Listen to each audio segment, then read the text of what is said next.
Last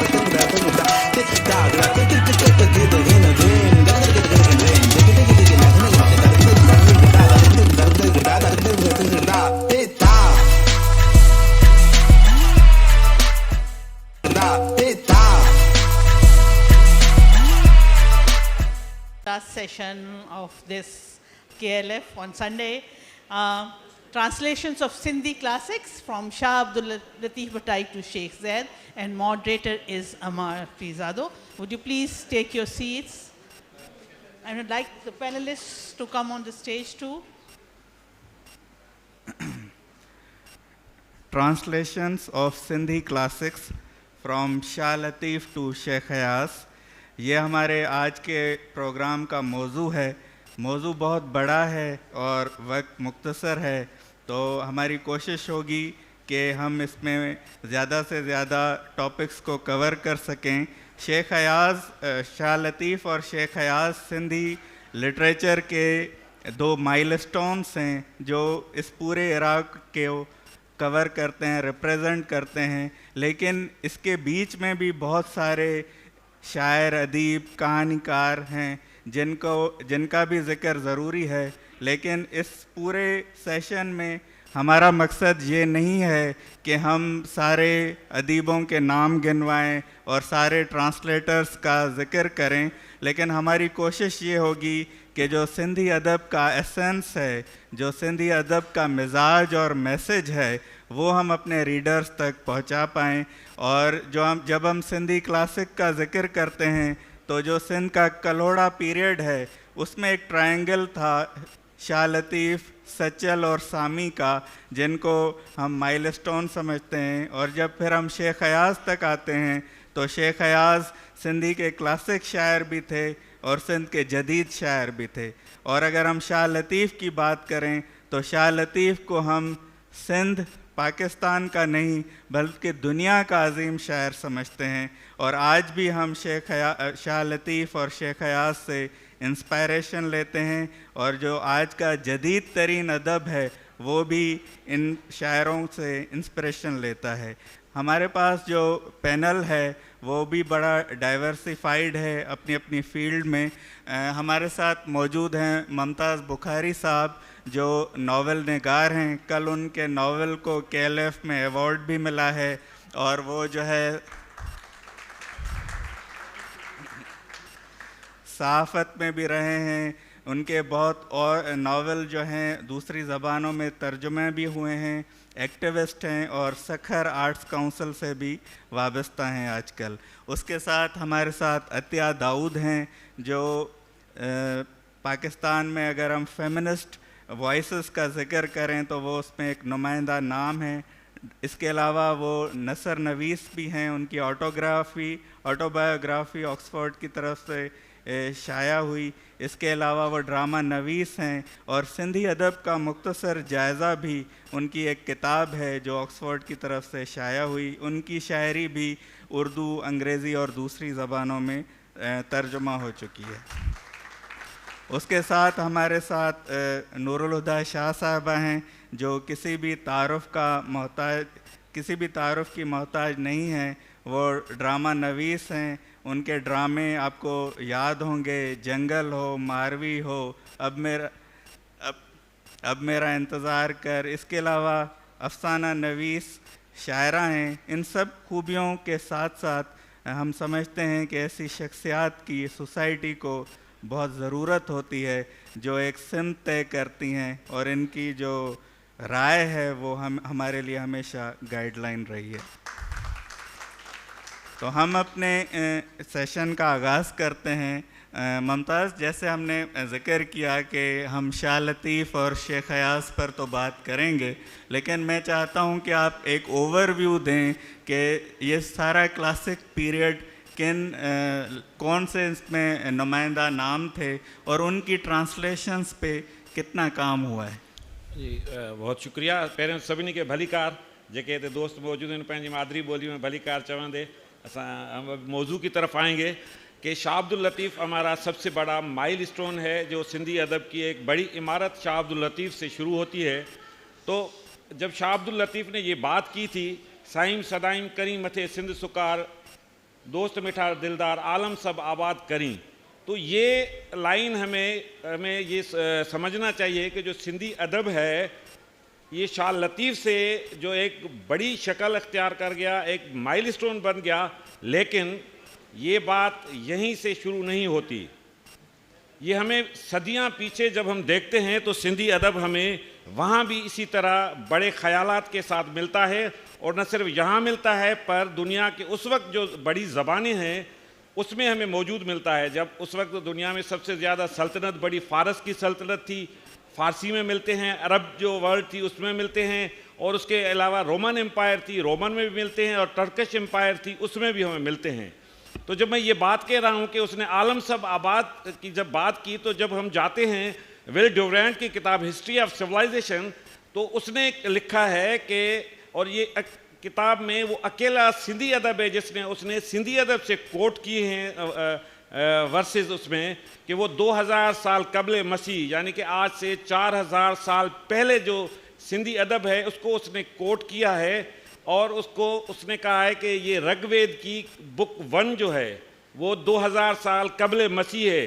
तो इसका मतलब ये बनता है कि हम जब जानते हैं कि मोहनजोदड़ो वो 1900 कबल मसीह में ख़त्म हुआ, तो इसका मतलब है कि जब मोहनजोदड़ो के उरूज का आखिरी हिस्सा था, तो तब ये जो ऋग्वेद की ये जो शक्ल जो बाद में उसमें ऋग्वेद में शामिल हुई, तो ये शायरी मैं उसका एक मुख्तसर सी मिसाल यहाँ देना चाहूँगा। उसने अंग्रेज़ी में लिखी है, लेकिन उसकी सिंधी में भी मैंने ट्रांसलेशन थोड़ी की है, लेकिन मैं उसके कुछ चंद जो है आपको ये सुना। From the dead hand I take the bow, the wielded, to gain for us dominion, might and glory. Though there we here, rich in heroic offspring, will vanquish all assaults of every foeman, approach the bosom of the earth, the mother. तो ये इसकी तफसील ये, तो इसकी मैं थोड़ी आपको जो तर्जमा है सिंधी में भी है, उर्दू में भी, मैं उर्दू में आपको बताता जाऊँ कि ये कटा हुआ हाथ उस योद्धे का है जिसने अपनी वतन की अजमत पे सर दिया, और मैं वहाँ से उसकी कमान उठाता हूँ, वो वहीं है, मैं यहीं हूँ, और हम हिम्मत वाली औलाद हैं। हर दुश्मन के हर हमले को रोकेंगे, धरती माँ के गोद तक पहुँचने तक। ये धरती दूर दूर तक फैली हुई है, सबसे उत्तम है, जवां मर्द और मेहरबान नरम पशम जैसी है, जो मेरी पहचान है और जो मेरी पहचान ख़त्म होने से मुझे बचाएगी। ए धरती, तुम खुद को और कुशादा करो और मुझे ऐसे पकड़ो कि मैं तुम्हारी मेहरबानी से निकल ना पाऊँ, ऐसे जैसे कोई माँ अपने बेटे को गोद में भरती है। ए धरती, इस आदमी को भी अपने आप में समो दो। तो ये वो क्लासिक के हमारी जो धरती से मोहब्बत का इजहार है, जो हमें शाह लतीफ़ के हाँ भी मिलता है।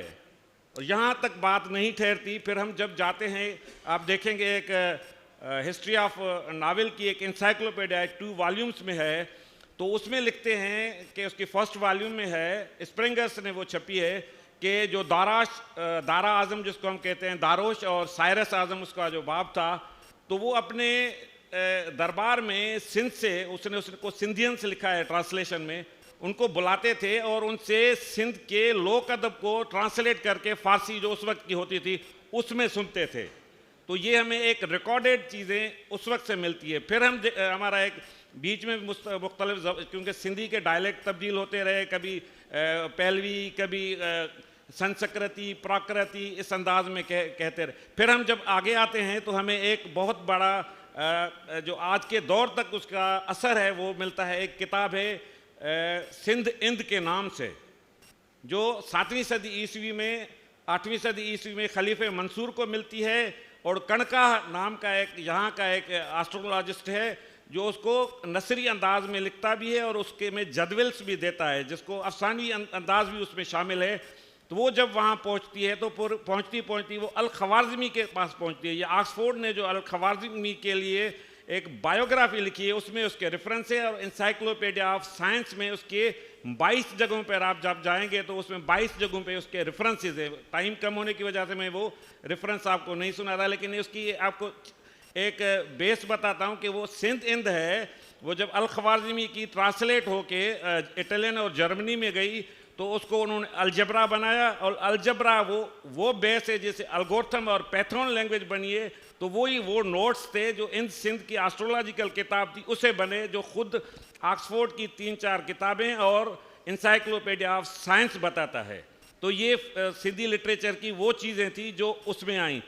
फिर हम जब क्लासिकल दौर में आते हैं, मैं बीच का दौर छोड़ के जिसमें अरब यहाँ आए, तो यहाँ से अरबी में भी यहाँ के जो गाह होते थे और डिठ की जो क्लासिकल अदब था जिसको हम यूरोप में जो 21वीं 17वीं 18वीं सदी में आया, रियलिस्टिक जो जो जो रियलिज्म का हम तहरीक कहते हैं, वो हमारे पास 700 ईस्वी में मौजूद थी डिठ के तौर पे। डिठ यानी कि देखी हुई चीज़, जो वो रियलिज्म जिसको कहते थे। तो उसकी चीज़ें भी फिर अरबी में तर्जमा हुई, और अरबी से जो दूसरे उस वक्त ज़बानें जो डोमिनेटेड लैंग्वेजेस थी तो उसमें भी आ गई। और जो सिंधबाद का सफ़र में जो कहानियाँ मिलती हैं वो मोस्टली उनकी जो लोकेशन जिसको सेटिंग कहते हैं वो सिंध से रिलेट करती हैं। फिर वो पूरी दुनिया में वो सिंधबाद के नाम से इसीलिए हुई कि वो जो फ़ारस का जो लिटरेचर था उससे उसकी ओरिएंटेशन बनी थी। तो हम फिर आते हैं इसमें शाह करीम बुलड़ी वारो, जो हमारा एक बहुत क्लासिकल शायर था जिससे शाह लतीफ़ की रिलेशंस बनती है। तो उसका एक पहली फ़ारसी में उसके क्रिटिकल किसका किताब कहते हैं जिसको बयानुल आरफीन कहा जाता है, वो सामने आई। जब वो फ़ारसी में पहुंची, वहाँ से अरबी में पहुंची, तो वो परेशान हो गए कि सिंधी में इस लेवल की शायरी है।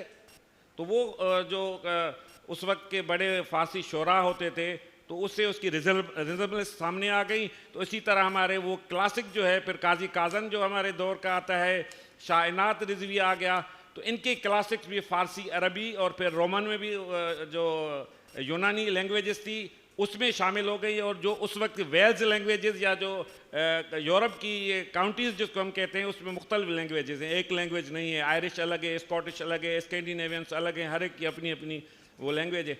तो उसमें से भी हमें उनके जो है अस्कार मिलते हैं। तो यूँ ये हमारी जो पूरी जो पस मंज़र है, शाह लतीफ़ की जो इमारत खड़ी हुई है एक बड़ी हमारे सामने, वहाँ तक पहुँची। शुक्रिया मुमताज़ बुखारी साहब, आपने पूरा ओवरव्यू दिया। जब हम भिटाई की बात करते हैं, शाह लतीफ़ की बात करते हैं, तो वो बिल्कुल स्टेटस को से हटकर बात करते हैं। उनका एक बैत है जो हसन मुज्तबा ने ट्रांसलेट किया था, उनकी बुक है ग्लिम्स ऑफ बिलव्ड, जो अमेरिका में शाया हुई शाह लतीफ़ के हवाले से। उसमें भिटाई का एक बैत है, अख उल्टी धार वह उल्टो आम सी, जे लहवारो लोक वहे तू ऊंचो वह ओभार, मंझा नोच निहार पुर पुठीरो पिरिया के। Means have opposite I, walk opposite with people. If the people swim low current, you swim against the tide upward. Have a glimpse inside, walk towards your beloved backward. तो ये शाह लतीफ़ की इनफरादियत थी कि वो रवायती सोच से हटने का दर्स देते हैं और एक अपनी इनसाइट की बात करते हैं। तो अतिया, मैं आपसे पूछूंगा कि जो शाह लतीफ़ का जो दौर था उसका माहौल क्या था और कौन से वो मौज़ूआत थे जो शाह लतीफ़ अपनी शायरी में लेकर आए, जिसकी वजह से हम उनको एक अजीम शायर कहते हैं, और उनका ट्रांसलेशंस क्या उन चीज़ों को रिफ्लेक्ट करता है? सभिनी जी महिरबानी ऐं डॉक्टर तनवीर अकीला और मेरी वाइफ की सहेलियां और तमाम हाजरीन की मेहरबानी कि वो हमें सुनने के लिए यहाँ हैं। जी, जो भिटाई का दौर था और वैसे ओवरऑल जो सिंधी अदब का दौर रहा है, और मैं समझती हूँ कि सिंधी अदब से अगर मज़ाहमत को निकाल दिया जाए तो सिंधी अदब कुछ भी नहीं है, कुछ भी नहीं रहेगा उसके अलावा। क्योंकि इस तरह का जो अदब रहा है, जो अदब बराए अदब कहलाता है, उसने कभी भी वो कभी मेन स्ट्रीम पर सिंधी अदब में आ ही नहीं सका। तो मज़ाहमत और मज़ाहमत सिंधी अदब में क्यों आई है, इसलिए कि सिंध का तारीख़ी पस मंज़र है कि वो एक ज़रई और एक खुशहाल इलाका था। उसके हर तरफ से उसके समंदर और दरिया और जो पहाड़, तो मुख्तलिफ़ मुल्कों के लोग आते थे और हमला आवर होते थे, और यही एक सिंध का अलमिया रहा है। और इस अलमिया की वजह से जो मज़ाहमत सिंध की धरती पर उभरी है वो सदियों से जारी है। तो भिटाई से पहले भी कई सदियां पहले भी ये मज़ाहमत रही, लेकिन भिटाई के आते हुए और भिटाई के शऊर के मुताबिक वो मज़ाहमत हमारी उरूज पर पहुंचती है। तो जब भिटाई आया है तो उस वक्त जो है वो अरगून दौर जो है वो गुज़र चुका था, जो कि सिंध के लिए सबसे ज़्यादा हौलनाक किस्म का दौर रहा था। और इसके अलावा जो तालपुर दौर था उसमें भी काफ़ी एक तरह से मुज़ालिम जो थे वो जारी थे। तो इसमें जो भिटाई को ने जब वो शायरी की है तो जो सिंबॉलिक तरीके से या जो मज़ाहमत थी उससे पहले जो मज़ाहमतें जन्म ले चुकी थी, मसलन मंसूर जो है वो अलहाज मंसूर, और उसको भी वो इस्तारे के तो उन पर उन्होंने शायरी की, मुल्क सारा मंसूर तुम कितने लोग ज़बह करोगे। तो इस तरह से उसके बाद फिर शाह इनायत, जब शाह इनायत भी भिटाई से पहले के हैं और उन्हें घाने के अंदर पिसवाया गया था। तो इस तरह के ये जितने भी ये थे उन लोगों को उन्होंने जो है वो अपनी शायरी का इस्तारा बनाया, अपना मौजू बनाया और उस पर वो शायरी करने लगे। तो वो ज़माना एक बहुत ज़्यादा शदीद अज़ियतनाक और तकलीफ़दा था जिसमें वो सारी शायरी कर रहे थे, और उसमें फिर उन्होंने जो अपने मौज़ूआत चुने। अच्छा, भिटाई जो है वो एक तरह से हमारे यहाँ ये बहस जारी रहती है कि वो अनपढ़ थे, पढ़े लिखे थे, लेकिन वो यकीनन पढ़े लिखे थे, इसलिए उन्होंने रूमी का असर लिया है। उन्होंने अच्छा इसके अलावा जो रूमी का उन्होंने ख़ुद असर लिया है, फिर भिटाई ने ख़ुद काफ़ी लोगों पर अपना असर छोड़ा है। तो इस माहौल को वो बयान करते रहे हैं।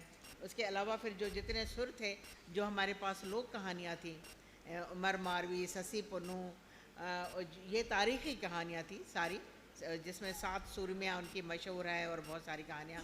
लेकिन जिस तरह से उन कहानियों में वो सिंध की तारीख़ बयान करते हैं, वो हमें वो पूरा मंज़र हमें हमारे दिमाग में घूम जाता है, और वो उसमें वो कहानी भी अपनी पूरी सच्चाइयों के साथ मौजूद है।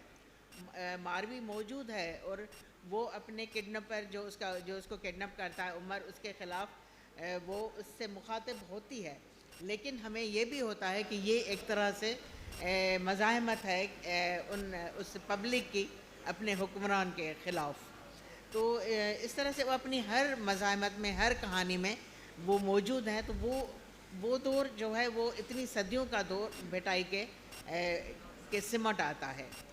तो इसलिए हम लोग ये समझते हैं कि अगर भिटाई को समझने के लिए सिर्फ़ सिंधी ज़बान का होना ज़रूरी नहीं है। सिंधी ज़बान होना एक एज़ाज़ की बात है, लेकिन उसके लिए उस पूरी तारीख़ से जानकारी भी इतनी ही ज़रूरी है। हमें पता होना चाहिए कि ये लोग कौन थे, मंसूर कौन था, शाह इनायत कौन था, मारवी कौन थी, ससी कौन थी।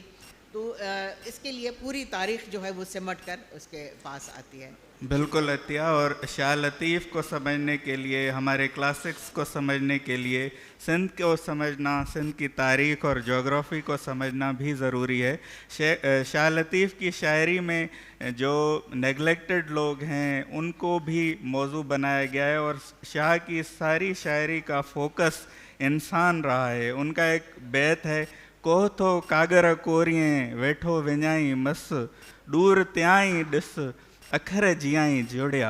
यानी तुम क्यों कागज़ काले करते रहते हो और स्याही का ज़िया करते रहते हो, वहाँ क्यों नहीं देखते जहाँ से अल्फाज जुड़ते हैं, यानी इंसान से जुड़ते हैं। आगा सलीम ने इसको अंग्रेज़ी में ट्रांसलेट किया है, why you spoil paper and waste ink, he is beyond that from where words sprouted. So मैं अब नूरुल हुदा शाह साहिबा से पूछूंगा कि ये जो शाह लतीफ़ का तर्जुमा है ये क्यों ज़रूरी है और इसकी वैल्यू क्या है?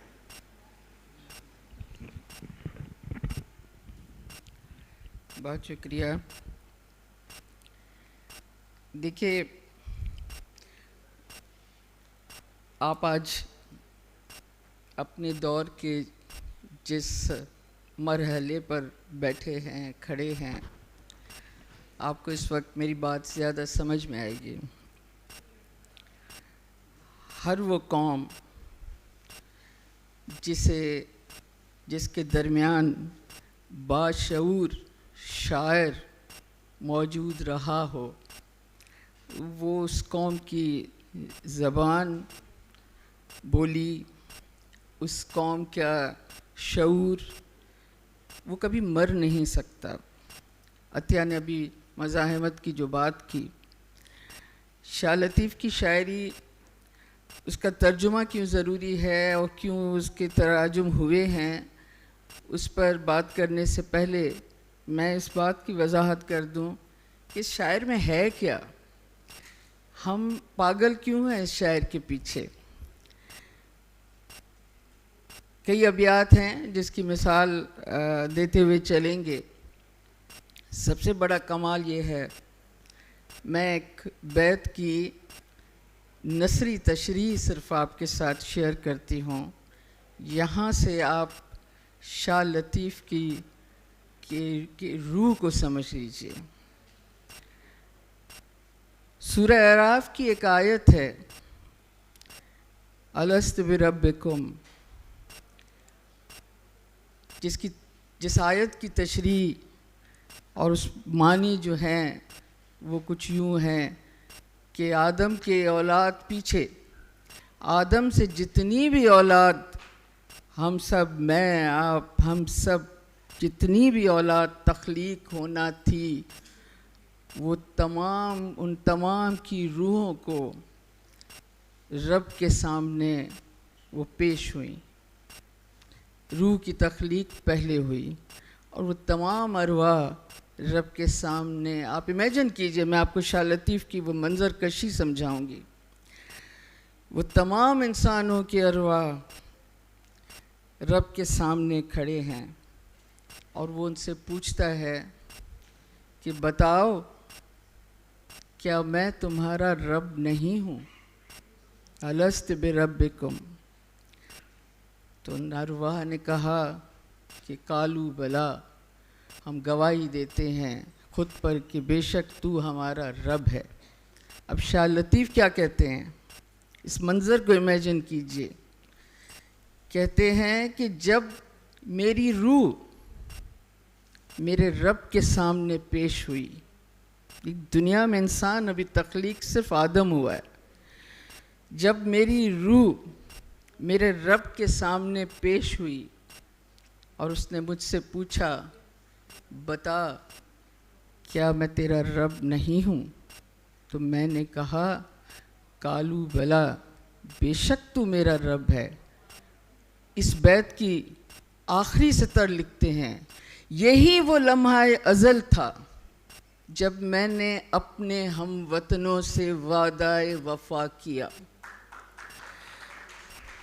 ये हैं शाह लतीफ़, तख्लीक से पहले तख्लीक पर खड़े रब के सामने एतराफ़ कर रहे हैं कि बेशक तो मेरा रब है, और कहते हैं उसमें खुद कि वो उस एतराफ़ का वो लम्हा था, यानी लम्हा अज़ल था, जब मैंने अपने हम वतनों के साथ वादाए वफ़ा किया कि मैं इनका रहूँगा, इनकी बात करूँगा, इनके ऊपर अपना तख्लीकी सफ़र तय करूँगा इनके हवाले से।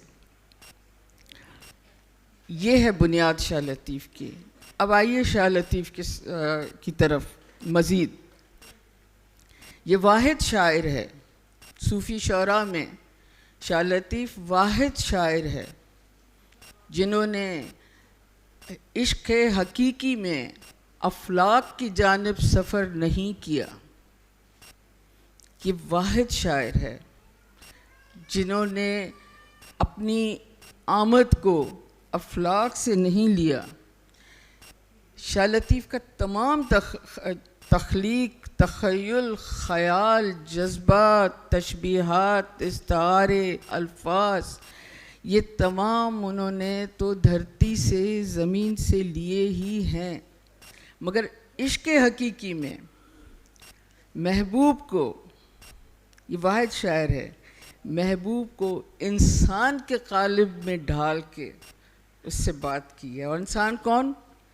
इस धरती का इंसान, वो नंगे पैरों वाला इंसान, वो कांटों पे चलता हुआ इंसान, वो मारुई जैसा इंसान जो महलों के सौदे, यानी बादशाह के महल में बैठाकर शाह साईं उससे उस किरदार से कहलवाते हैं कि मुझे अपने झोंपड़े ज़्यादा अजीज़ हैं तेरे महलों की निस्बत।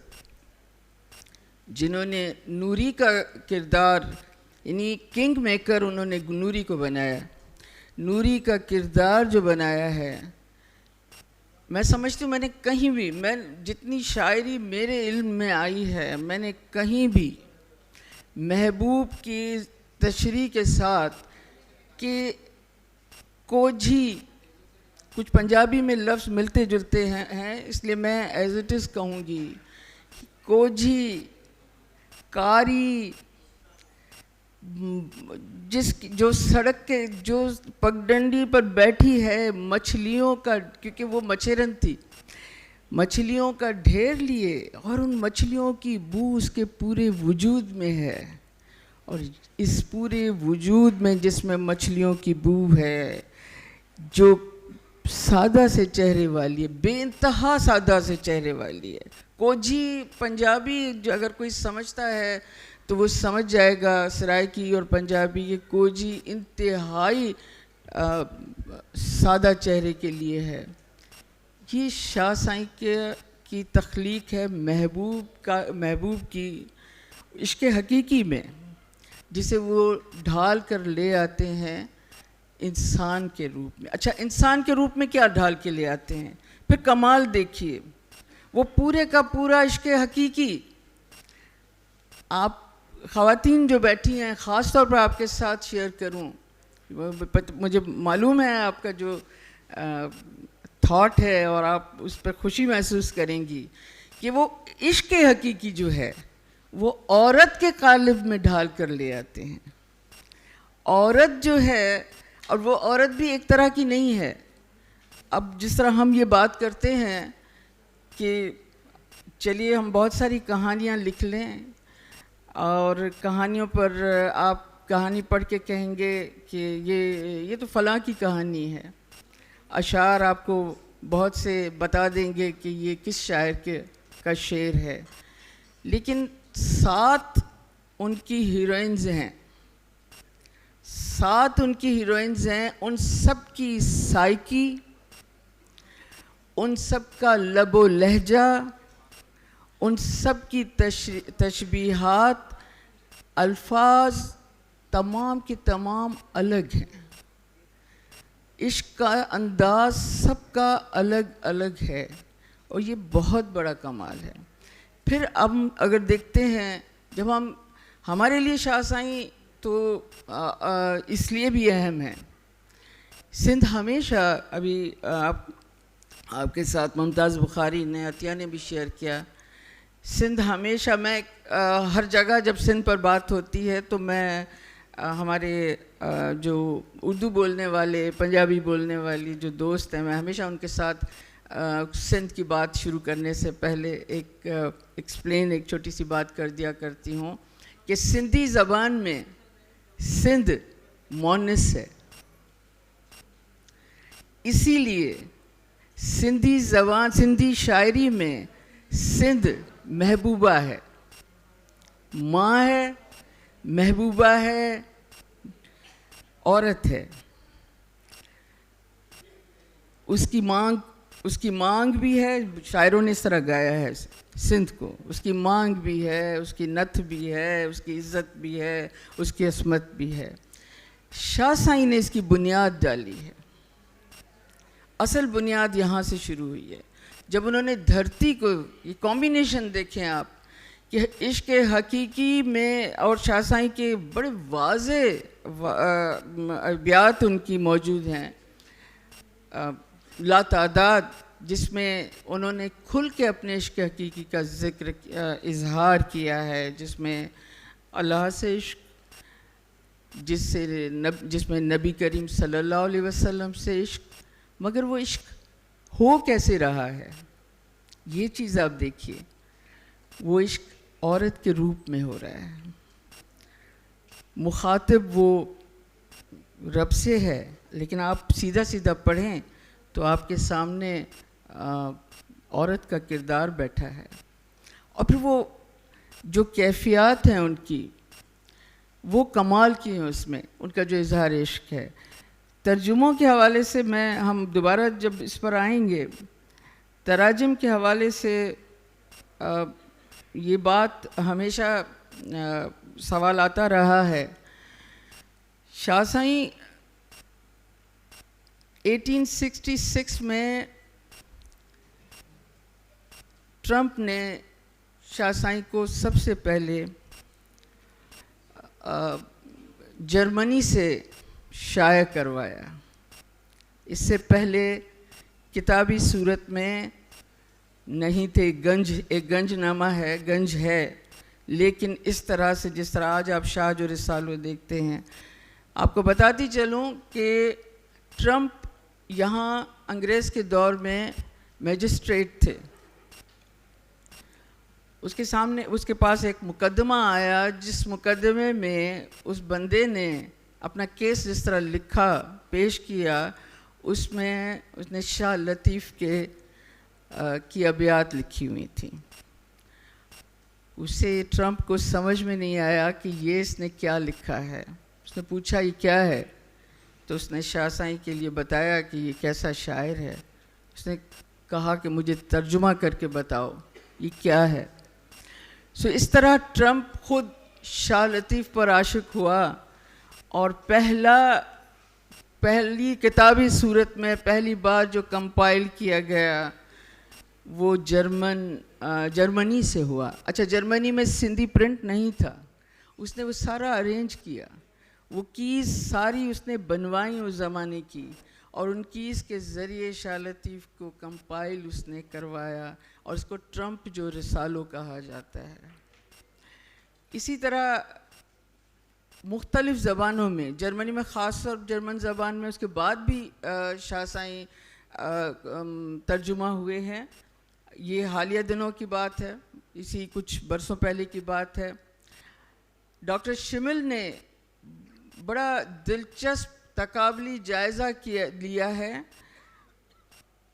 पेन एंड ग्रेस के उन्वान से। अच्छा, पेन मीर दर्द उन्होंने कहा है, मीर दर्द की शायरी है, ग्रेस शाह लतीफ़ की शायरी है, और इन दोनों का डॉक्टर शिमिल ने तकाबली जायज़ा किया है। तो ये बहुत से तराजुम हैं। आगा सलीम का तर्जुमा है इस मौजूदा दौर में, आपके सामने जो चीज़ आपको फ़ौरन आपके हाथों में आ जाएगी। आगा सलीम का तर्जुमा है, शेख अयाज़ का तर्जुमा है, जिसे बहुत ज़्यादा पढ़ा जाता है।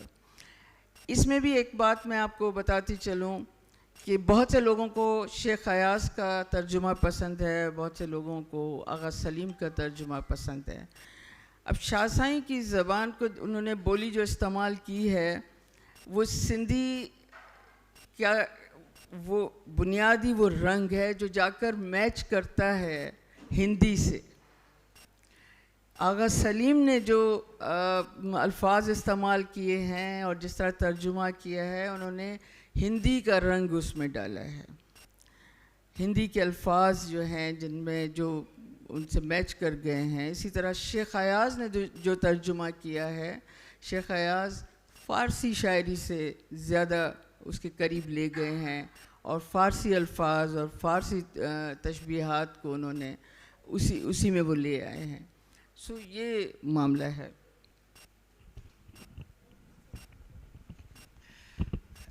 शुक्रिया नूरुल्लाह शाह साहबा। मैं मुमताज़ आपसे पूछूंगा कि हम जानते हैं कि शाह लतीफ़ की जो शायरी है उसका एक कमाल उनकी ज़बान पे गिरफ्त भी है, और जो सिंध के सारे ख़ित्ते हैं कच्चो काचो कोहिस्तान लाड़ थर उन सब के लहजों में भी उन्होंने शायरी की है।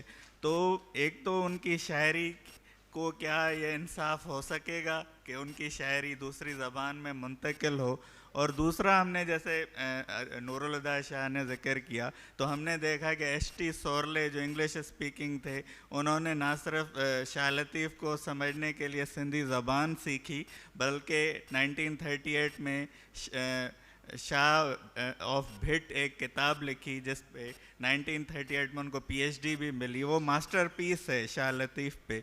इसी तरह हमने देखा कि अहमद सलीम ने उनको पंजाबी में तर्जुमा किया, फहमीदा रियाज ने उनको उर्दू में तर्जुमा किया। तो क्या जो हमारे उर्दू लिखने वाले हैं या इंग्लिश लिखने वाले हैं उनको एक तो ट्रांसलेशंस के ज़रिए मुंतकिल होता है अदब, तो क्या उनको बराह रास्त भी ये कोशिश करनी चाहिए कि वो सिंधी की तरफ आएँ उनको शाह लतीफ़ को समझने के लिए?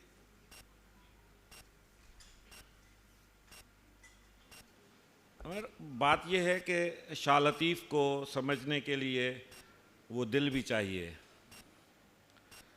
और फिर जब दिल की ज़बान खुल जाती है तो कोई भी ज़बान समझ में आ जाती है बात। शाह लतीफ़ की रिलेवेंस इस तरह है, आपने जिस तरह एच.टी. सोरले का, आदि ने ट्रंप का नाम लिया, तो शाह लतीफ़ की रिलेवेंस ये है कि जब शाह लतीफ़ परसराम ने एक जो उस वक्त मूवमेंट चल रही थी, आज़ादी की मूवमेंट चल रही थी, उसने एक सिंधी में एडिटोरियल लिखा। उसने एडिटोरियल में शाह लतीफ़ का एक बैत कोट किया। तो जो जज थे तो उन्होंने जब केस सुना, परसराम भी मौजूद थे, उसने कहा कि इस शायर को भी गिरफ्तार किया जाए और इस पर एफआईआर काटी जाए। कौन है? तो शाह लतीफ़ पे एफआईआर काटी गई।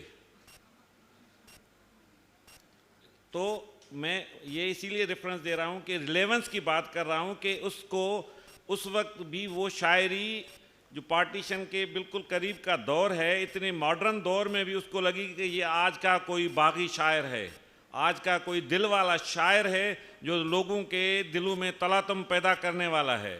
तो उसने उस पर, फिर परसराम को तो सज़ा हुई थी, वो 3 साल लाहौर में जेल काटता रहा, लेकिन बाद में जब उसको पता चला तो फिर हमें एच.टी. सोरले की सूरत में वो शाह लतीफ़ पर किताब मिली, जिसमें एच.टी. सोरले की उस किताब के 3 हिस्से हैं। पहले हिस्से में उसने उसकी लाइफ पर किया है, दूसरे हिस्से में उसकी शायरी की अहमियत पर लिखा है, और तीसरे हिस्से में उसके जो पोखर दास की उस वक्त एक इंतखाब था शाह लतीफ़ का शायरी का, वो उसने उसमें तर्जमा करके दिया है। फिर आगे चल के उसने एक किताब लिखी जो 50s में छपी कि दुनिया के अजीम शायर मूसा प्रोग्रामेंसिस के नाम से। तो उसमें शाह भिट का एक चैप्टर था। तो उसने उस वक्त दुनिया के यूरोप के हों और इस सब कॉन्टिनेंट सिर्फ अल्लामा इकबाल को लिया।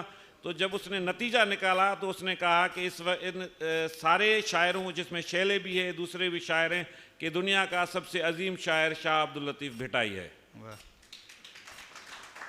तो उसके बाद हम देखते हैं कि शाह लतीफ़ के तराजम हमें बेतहाशा मिलने शुरू हुए, उर्दू में भी शुरू हुई। जैसे पहले उर्दू में आगा ताज मोहम्मद ने नसरी अंदाज में उसके कुछ तराजम किए, अयास कादरी साहब ने किए, अंग्रेज़ी में हुए, जर्मन में हुए, फ्रेंच में हुए। लेकिन शाह लतीफ़ को उसी तरह से वो पजीराई नहीं मिल रही थी जो उमर ख़याम को मिल रही थी। वो अभी जब उसने क्रिस्टोफर शेकल ने अभी तर्जुमा किया है शाह लतीफ़ का पूरा रिसाला, वो इसीलिए तर्जुमा अच्छा हो सका है कि वो ख़ुद सराइकी भी जानते थे, पंजाबी भी जानते थे और सिंधी भी उसने सीखी। तो वो शाह लतीफ़ का रिसाला जो अभी रिसेंटली छाया हुआ है क्रिस्टोफर शेकल का, उसके बाद मैंने काफ़ी वो उस पर रिव्यूज़ पढ़े हैं कि वो कह रहे हैं कि उमर ख़याम से भी बड़ा ख्याल शाह अब्दुल लतीफ़ का है। तो अब जब इस तरह ये शाह लतीफ़ को पढ़ा जाएगा और समझा जाएगा तो मेरे ख़्याल में हम शाह लतीफ़ को सही तौर पे समझ पाएंगे कि वो दुनिया में उसका मकाम क्या बनता है। और इसी तरह हम इस खिते में हिंदी में भी शाह लतीफ़ की शायरी हुई है, तराजिम हुए हैं, और दूसरे जो सब कॉन्टिनेंट की ज़बानें हैं उसमें भी उसके तर्जुमे हो रहे हैं। तो यूँ हम शाह लतीफ़ को अपने इस जो दौर है उसमें भी शामिल कर रहे हैं। और इस वक्त दुनिया में जो सबसे बड़ी शाह लतीफ़ की नरेशन आ रही है कि वो इस वक्त दुनिया का सबसे बड़ा वो औरताज़ाद मुहिम का बड़े से बड़ा शायर है कि ख़ुद वो जो उस वक्त के अंग्रेज़ स्कॉलर थे वो परेशान थे कि शाह लतीफ़ औरत बन के एज अ फेमिनिस्ट जो Feminist है शायर उनको समझा कैरेक्टर सामने लाया था। ये बिल्कुल नई चीज़ थी और उसके अलावा उसमें मेटामॉर्फोसिस जो था वो किसी और शायर में मौजूद नहीं था। जी बिल्कुल सही फरमाया आपने। और हम क्योंकि मौजू में शेख अयाज भी हैं तो हमें शेख अयाज का भी जिक्र करना है। तो एक किताब छपी थी, शेख अयाज को भी फहमीदा रियाज ने तर्जुमा किया है, अहमद सलीम ने, बहुत से शायरों ने उनको तर्जुमा किया है। आसिफ फ़ारूकी और शाह मोहम्मद ने भी उनका अंग्रेज़ी में भी तर्जुमा किया है और उर्दू में भी किया है। The storms call for prayer अंग्रेज़ी में किताब है और दानिश अयाज, फ़िक्र अयाज, ज़िक्र अयाज उनके तराजुम में उनके अयाज के कुछ कोटेशंस उन्होंने तर्जुमा किए थे जो मैं मुख्तसरन पढ़ के बताऊं। बरबत उठाओ और ख़याम की रुबाई पढ़ो, भला चंगेज़ और हलाकू खां का दौर और किस तरह गुजारना चाहिए। जिसको नज़रिया दोस्ती से ज़्यादा प्यारा हो वो तुम्हारा दोस्त कभी नहीं हो सकता। पास्तरनाक मर गया, ज़िवागो ज़िंदा है। सोहनी ने घड़े से पूछा, क्या तुम मेरी तकदीर की तरह टूटे हुए हो। किनारे आते हैं और जाते हैं, नदी बहती रहती है। परवाने तो ख़त्म नहीं होंगे, अब ये शम्मा ही बुझा दो। इश्क भी कुछ नहीं है, हुस्न भी कुछ नहीं है, फ़कत तड़प ही सब कुछ है। खुशबू फूल की शायरी है। तो ये शेख अयाज के कुछ मिसाल। तो अतिया मैं आपसे पूछूंगा, अच्छा, उसकी जो उन्होंने कहा था भेटाई के फेमिनिस्ट शायरी पर, तो उस पर हाँ उस पर मैं आता हूँ, लेकिन मैं पहला सवाल आपसे शेख अयाज के हवाले से करता हूँ कि आप शेख अयाज से मिली भी हैं, उन्होंने प्रीफेस भी लिखा आपका। शेख अयाज को हमने बराह रास्त, हमारी खुशकिस्मती थी कि हमने उनको देखा, उनसे मिले। शेख अयाज का जो सिंधी अदब पर उन्होंने कौन से ट्रेंड्स मुतारफ़ करवाए और उनके जो तराजम हुए हैं उनको आप कैसे देखती हैं, वो ज़रा बताएं। अगर इजाज़त दें तो मैं थोड़ा सा फेमिनिस्ट पॉइंट ऑफ जी, व्यू जी, से भेटाई की बिल्कुल। बात कर लूँ हाँ। पहले। तो जैसे अभी मुमताज़ ने भी बात की, तो एक तो जो उन्होंने औरत के हवाले से बात हुई थी कि उन्होंने ली है, वो उसका उससे बड़े मतलब उनके जो बड़े शायर थे वो फ़ारसी के जो शायर थे, फ़ारसी में मोनिस मुज़क्कर नहीं होता, तो इसलिए सिंधी में था, तो इसलिए जब सिंधी में लिया तो उसको नोट किया गया कि ये औरत के पॉइंट ऑफ व्यू से लिखा जा रहा है। और दूसरी बात ये थी कि जो उनकी सूरमियों के हवाले से जो बात थी, जो भेटाई ने की एक प्रोग्रेसिव सोच के हवाले से, अब उसमें हीर रांझा भी है जो जिसकी कहानी सोनी मैनीवाल से एक तरह से तो मिलती है कि उनकी शादी ज़बरदस्ती करवाई गई और फिर उन्होंने उस शादी को मानने से इनकार कर दिया और उनका इश्क पहले था, शादी बाद में करवाई गई। तो सोनी जो है उसके लिए भेटाई कहते हैं कि जो उसके शोहर का नाम था डम, तो वो जो है मुझे दिन में 10-10 दफ़ा ताने देता है कि तुम जो है ना किसी और से इश्क करती हो। लेकिन मैं क्या करूँ माँ कि मेरा इश्क, अकल, वो सब मेरा जो अकल है और मेरी जो सोच है उस पर इश्क गालिब आ गया है। तो वो इश्क को बहुत ज़्यादा एक औरत की सेलिब्रेशन समझता है और औरत का हक समझता है।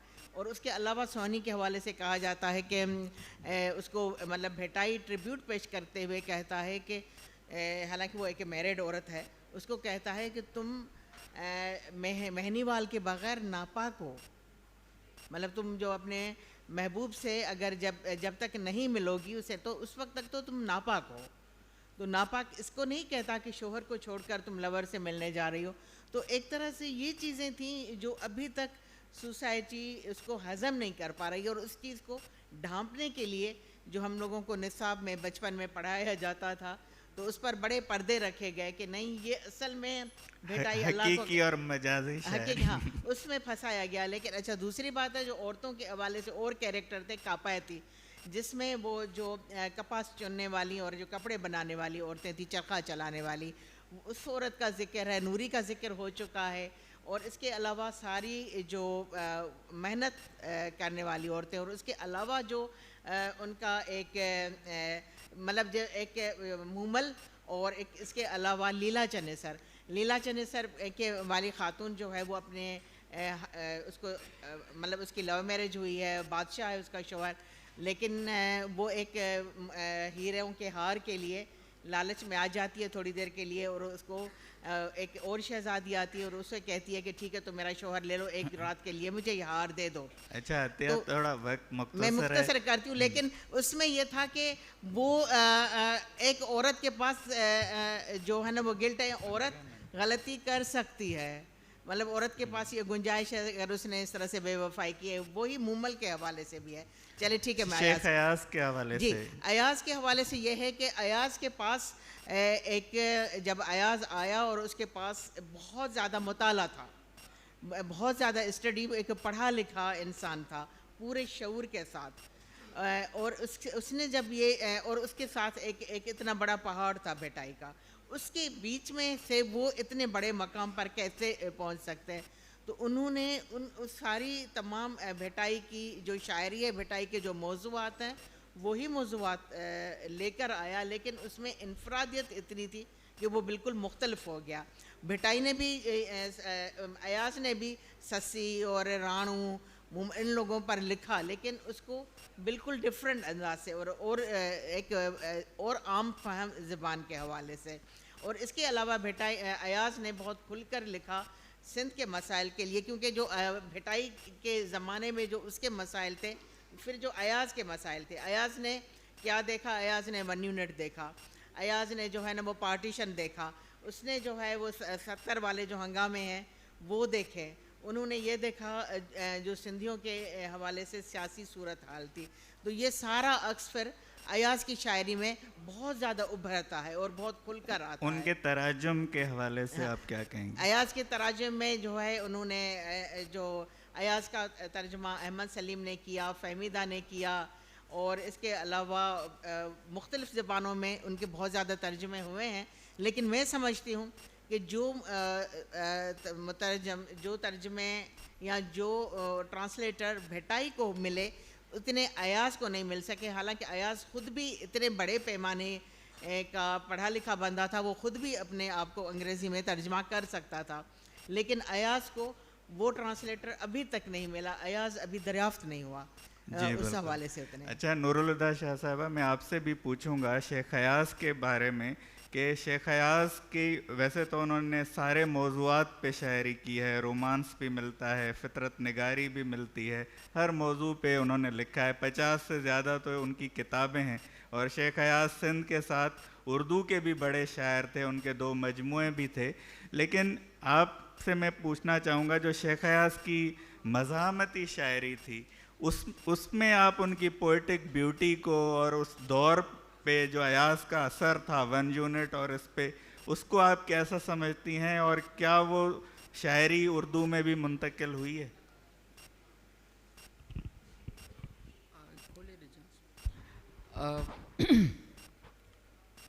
देखिए, अभी जो बात की अतिया ने, मैं शेख अयाज और शाह लतीफ़ दोनों के बारे में एक बात एक साथ कहती चलूँ कि इन्होंने कहा कि उन्होंने 1 यूनिट देखा। शेख अयाज उर्दू के बहुत अच्छे शायर हैं और उन्होंने उर्दू में बड़ी खूबसूरत शायरी की है और उनकी उर्दू कमाल की है। आप जब पढ़ेंगे अगर उर्दू शायरी शेख अयाज की बराह रास्त, तो आपको वो किसी तौर एक आला पाए के शायर से कम नज़र नहीं आएगी। लेकिन पार्टीशन के बाद पाकिस्तान की जो सूरत हाल रही, जिसमें 1 यूनिट था क्या, यहाँ बहुत से नौजवान बच्चे बैठे हुए हैं, 1 यूनिट था क्या? पाकिस्तान कसीरुल अक़वाम मुल्क है, इसमें हज़ार बरस से कई कौमें रहती आई हैं और रह रही हैं, और ये ज़मीन जो है जिस पर हमने अपना ये पाकिस्तान नाम का घर तामीर किया है, अब जैसा भी है मगर है तो हमारा घर। इस ज़मीन की अपनी तहज़ीब है, तारीख़ है, ज़बानें हैं, ये अक़वाम हज़ारा बरस से अपनी शनाख्त के साथ ज़िंदा हैं, जिसमें एक सिंध भी है। 1 यूनिट के दौर में इन सब की शनाख्त ख़त्म कर दी गई कि आप कुछ भी नहीं हैं, न कोई सिंधी है, न बलूच है, न बलूचिस्तान है, न सिंध है, न सरहद है, न कोई भी सूबा, पंजाब, कुछ भी नहीं, सिर्फ, लेकिन बिलखुसूस न बंगाल, मशरक़ी पाकिस्तान, बिलखुसूस जो काम किया गया वो ये था कि आपके घर के पते पर, लिफाफे पर सिंध नहीं लिख सकते थे। घर का पता कराची, सिंध, ये नहीं हो सकता था। एक ऐसा दौर अचानक आ गया जिसमें तमाम अक़वाम की शनाख्त एक बड़ा क्वेश्चन मार्क बन गई और ज़बानों को इलाक़ाई ज़बानें कहा जाने लगा, उनकी कौमी हैसियत को कुचल दिया गया। इस सूरत हाल में मैंने अभी कहा शेख अयाज़ उर्दू के बहुत अच्छे शायर, उन्होंने शुरू भी वहीं से किया है, उर्दू शायरी से, और कमाल की शायरी है वो भी। लेकिन रसूल बख्श पलीजो साहब एक हमारे दानिश्वर, सियासतदान, ख़ुद अदीब, कमाल के अदीब, कमाल के, ये हमारी बदकिस्मती है कि आज वो नहीं हैं, अगर वो हों तो आप उनकी गुफ्तगू के सहर में मुब्तला हो जाएं।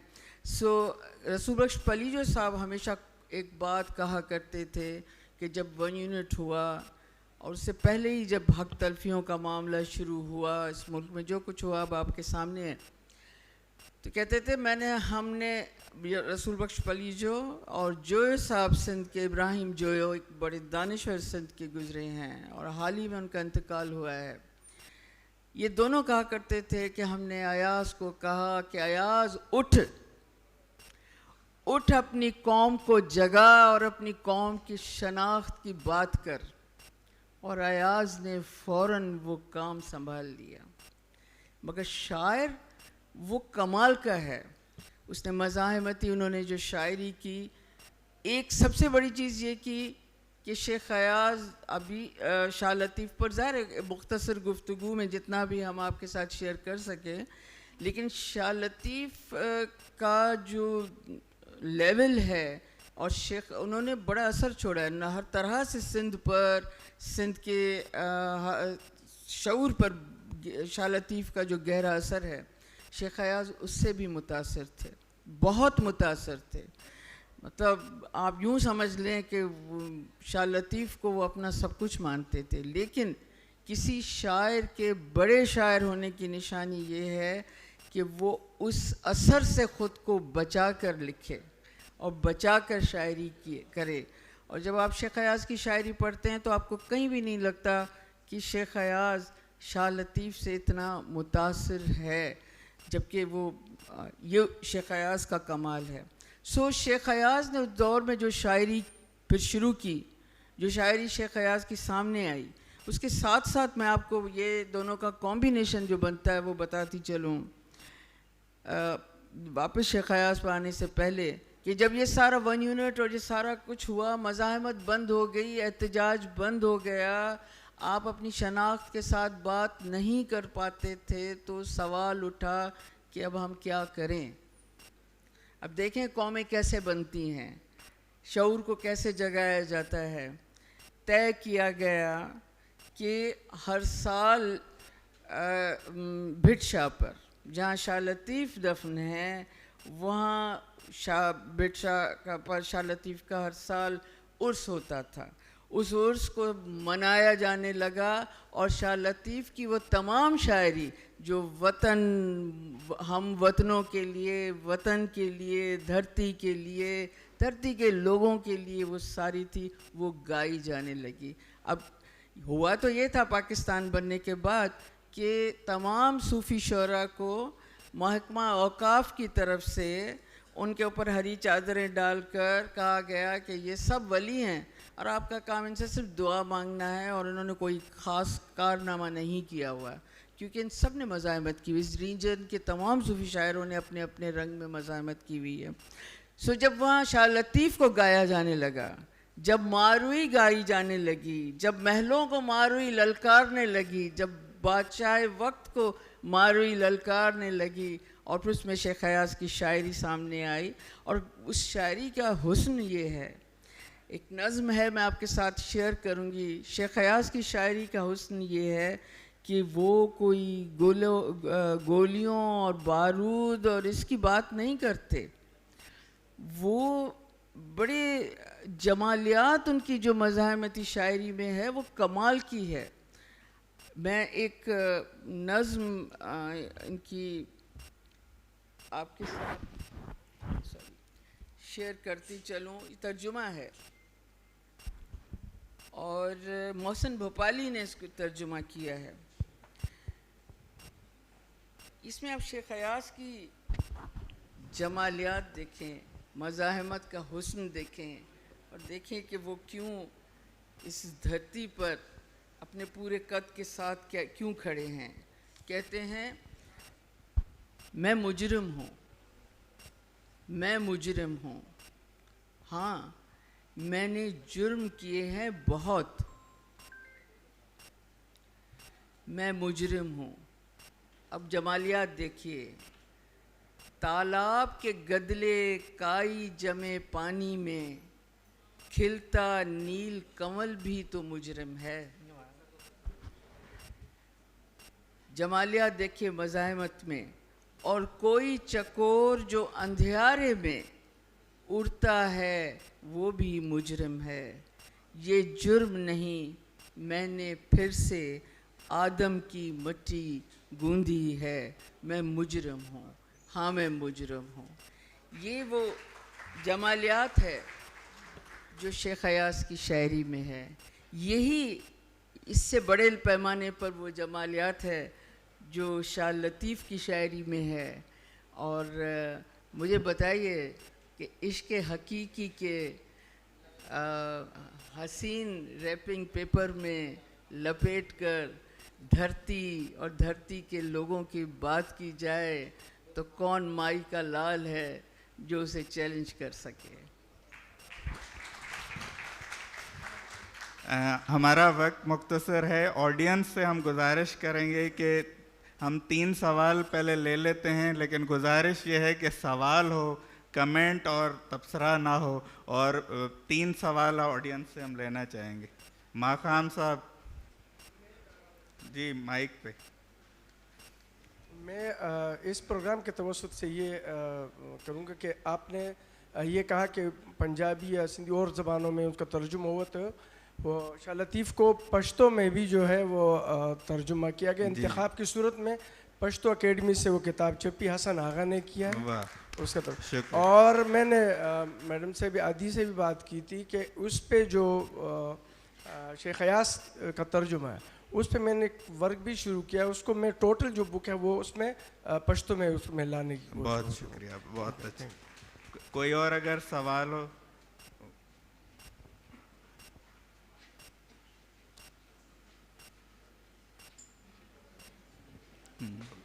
डॉक्टर लियाकत अली, प्रोफेशन के हिसाब से मेडिकल डॉक्टर हूँ। सवाल मेरा ये है, तर्जुमे बहुत अच्छी बात है, दूसरे लैंग्वेज वालों को हमारे क्लासिक शौरा का पता चलता है, लेकिन आजकल की सिंधी नौजवान नस्ल क्या बिटाई को पढ़ सकती है? ये बड़ा सवाल है, और ऊपर बैठने वालों से नहीं, नीचे वालों से भी। सही। दुनिया में जो लैंग्वेजेस हैं, कुछ करीबुल मर्ग हैं, कुछ मरने वाली हैं, कुछ आगे चल के वो कहते हैं कि मरेंगी। ठीक है जी, सवाल हो गया आपका। और कोई अगर हो? आप इसका जवाब दीजिएगा कि इस पे क्या सोचते हैं। जवाब ले रहे हैं आप। ममताज, आप मुख्तसर। अच्छा, एक सवाल दुनिया में जो ज़बानें मरती हैं वो इस वजह से नहीं मरती हैं कि उनकी शायरी मुश्किल होती है, वो मरती इसलिए हैं कि उनको बोलने वाले नहीं रहते। तो हम उसके बोलने वाले मौजूद हैं। और सिंप्लीफाई, अब हम यूरोप की शायरी देखते हैं कि वो भी बहुत मुश्किल है। शेक्सपियर को सिंप्लीफाई करके पेश किया जाता है, जॉन डन को पेश किया जाता है, शेले को पेश किया जाता है, तो लोग उनको सिंप्लीफाई करके पेश करते हैं या एलोबरेट करके पेश करते हैं। तो हमारे यहाँ शाह लतीफ़ खुद इतने खुद शनास हैं कि वो सबके दिलों में बस गए, और कोई भी आगे वाले वक्त में शाह लतीफ़ को इसीलिए भूल नहीं सकेगा कि वो जो शेख अयाज ने कहा है ना, वो मिट्टी इसी से गूंदे हुए हैं, तो वो सिंप्लीफाई होते हुए वो लोगों तक रहेंगे। शेख अयाज की एक थोड़ी सी मैं उर्दू तर्जमे के हवाले से बात कर दूँ, डायरेक्ट उर्दू में शायरी देख लें आप, कि उसने कहा, मेरे दीदावरो, मेरे दानिश्वरो, पाँव ज़ख्मी सही डगमगाते चलो, थाम लो एकदम मसाए कलम, एक फ़िरौन क्या लाख फ़िरौन हो, डूब ही जाएंगे, डूब ही जाएंगे। तो ये हमारे इस तरह की जब शायरी, शाह लतीफ़ की इस तरह की शायरी इस अंदाज में आएगी तो मेरे ख्याल में कोई नहीं भूल सकेगा। आपने हाफिज़ कुरान लातादाद देखे हैं, आपको पता है होते हैं, और मैं आपके इंफॉर्मेशन के लिए आपको बता दूं कि सिंध में कई जिन्हें शाह लतीफ़ का हाफिज़ कहा जाता है गुज़रे हैं और आज भी हैं, जो शाह लतीफ़ के पूरा रिसाला जिनको हिफ्ज़ है और जो शाह लतीफ़ के शाह जो रिसालों कंपाइल करने में आज भी मदद देते हैं। सो ऐसी बात आप और अभी भी आज का भिड़शाह पर चले जाएं, वहाँ पर जो भेटाई का राग होता है उसमें बहुत ज़्यादा नौजवान हमारे पढ़े लिखे यूनिवर्सिटीज़ के बच्चे वो बहुत एहतराम के साथ सुन रहे होते हैं। जी, और जी अस्सलाम वालेकुम। एक मैं कमेंट बता दूं कि अनवर पीरज़ादो कहते थे कि शाह लतीफ़ वो वाहिद शायर हैं जिनकी शायरी सिंध के देहातों में सिंध के आम आदमी को अभी तक याद है, और वो ज़बान जो है वो रूरल विलेजेस में अब तक भी बोली जाती है। बिल्कुल, मैं उस ज़िले जैकबाबाद गदाई शहर से वाबस्ता हूँ, और मेरी खुशकिस्मत ये है कि मैं नूरुल शाह साहिबा के दौर में रहता हूँ और उनको सामने सुनता हूँ। मेहरबानी। शेख हयास की तरह मज़ाहमती शायर अब्दुल करीम गदाई भी रहे हैं, जिन्होंने कहा था कि नौजवान साथियों सिंध जा वारसो साथ हलंदो रहे, लाट बरंदी रहे। सवाल इहो हुयो त जीअं तर्जुमन जे हवाले सां थियो त इहो हिकिड़ो बहितर थिया त गुरबख्शानी साहब जे निकोलसन जी उनमें अंडर जेको आहे त PhD कई हुई, जंहिं एन मैरी शेमिल जो बि उस्ताद हुयो ऐं उहो ओरिएंटलिस्ट हुयो, ऐं उन जे हवाले सां जेको आहे गुरबख्शानी साहब जे शाह लतीफ़ साहब खे पेश कयो आहे हिकिड़े फ़िलासफ़र तौर ते, हिकिड़े मुर्शिद जे तौर ते न, हिकिड़े वली जे तौर ते न, इन ते थोरो नज़र थिए। महिरबानी। बस इस आखिरी सवाल पूछ रहे हैं, डॉक्टर गुरबख्शानी गुजरे हैं जिन्होंने कंपाइल किया है शाह जो रिसालो। मैं इस हवाले से डॉक्टर वो तो आपका कोई सवाल है नहीं एक्चुअली, ये तो गुरबख्शानी साहब की आप बात कर रहे हैं, लेकिन क्योंकि उनका ज़िक्र हुआ है मैं आपको मज़ीद इतना बता दूं शाह साईं के हवाले से, जो उन्होंने ज़मीन में बोया है। ख़ास तौर पर आज के दिन जो चीज़ आप देखेंगे कि शाह साईं को हिंदुओं ने कंपाइल किया है, डॉक्टर गुरबख्शानी और कल्याण आडवाणी, और लेकिन ख़ास चीज़ देखे इन्होंने जो कंपाइल किया है, इन्होंने शाह जो रिसालो अव्वल अला अलीम के साथ शुरू किया है। शाह साईं का पहला बैत है, अव्वल अला अलीम आला आलम का धनी। जहाँ जहाँ नबी करीम सल्लल्लाहु अलैहि वसल्लम का ज़िक्र आया है, इन्होंने उसकी तशरीह वहीं उसी तरह से की है। इसी तरह आप फिर शाह साईं को देख लें, शाह साईं के किरदार, बहुत से किरदार हिंदू हैं।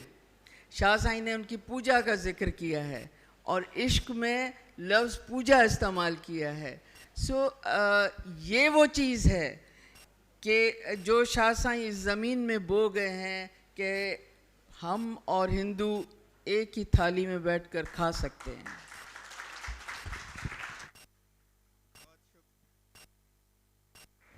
बहुत शुक्रिया आप सबकी आमद का। हम अपने सेशन का इख्तिताम करते हैं।